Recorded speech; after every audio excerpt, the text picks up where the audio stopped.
Hey guys, if you're getting the download failed message inside of Warzone, which is usually accompanied by some sort of error code, then keep watching, as in this video I'm going to share with you a few troubleshooting steps that you can take to fix this issue. So the very first thing we're going to do is head over to our start menu, and you're just going to search for settings and then come over to the settings app. From the left hand side we need to come down to network and internet, and then we're going to scroll all the way down to advanced network settings, come down once more to network reset, and then we're just going to go ahead and press this reset now button and press yes to confirm. So once you've done that, you'll need to reconnect to your router, and then we're going to head over to the start menu and search for control panel, come over to the control panel window, and over at the top here just make sure view by is set to large icons, then come inside of network and sharing center, and from the left hand side select change adapter settings. Then inside of here we need to locate our Wi-Fi or network that we're currently connected to. So for me it's this Wi-Fi one down here, and we're just going to right click on this, come over to properties, and then from this list we need to come down to Internet Protocol version 4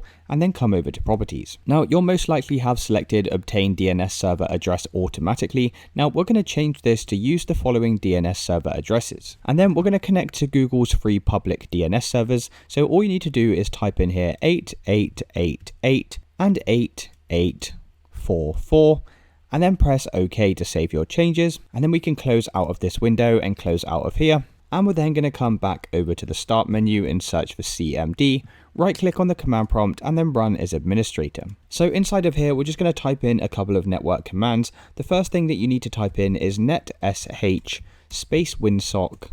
space reset and then hit enter, and lastly type in ipconfig space / flush DNS and then hit enter, and then once again you can close out of this window. And now we can check to see if that's resolved the issue. Otherwise I've got a couple more steps for you guys. So if that's still not working, you'll need to head back over to the start menu and once again search for settings, then just come back over to settings here. From the left hand side select network and internet, come over to VPN, and then I'd recommend try connecting to a VPN if you have one available here. If you're already connected to a VPN, then I'd recommend doing the opposite and try disconnecting from the VPN, and then once again close out of this window, and then we're going to come over to our Steam application. Now I know some of you have downloaded Warzone via the battle.net application, but I'm just going to be showing you the steps via Steam, and you can still follow along on battle.net as the steps will be somewhat similar. So we're just going to verify the integrity of our game files, and we can do this from Steam by heading over to library and then locating Call of Duty from our list of games down here and right clicking and coming into properties, and from the left hand side come down to installed files,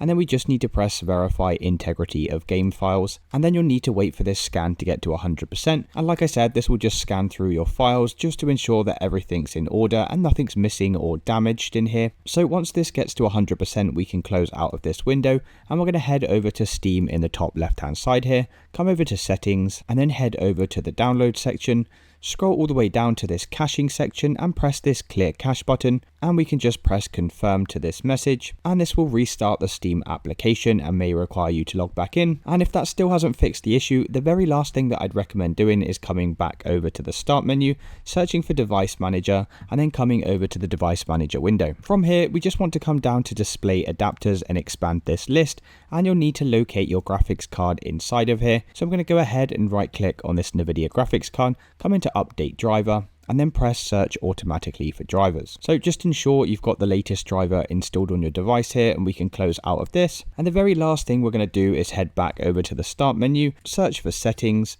and then come over to the settings window, scroll all the way down on the left to Windows Update, and then just press this check for updates button to ensure we are running the latest version of Windows, as outdated software can cause compatibility issues with our games. So once you've installed any pending updates inside of here, we can then once again check to see if that's fixed the issue. And that's it guys. By following all of these steps, that should have fixed any download failed messages that you're getting inside of Warzone. If this video did help you, then please consider dropping a like and subscribing. Until next time.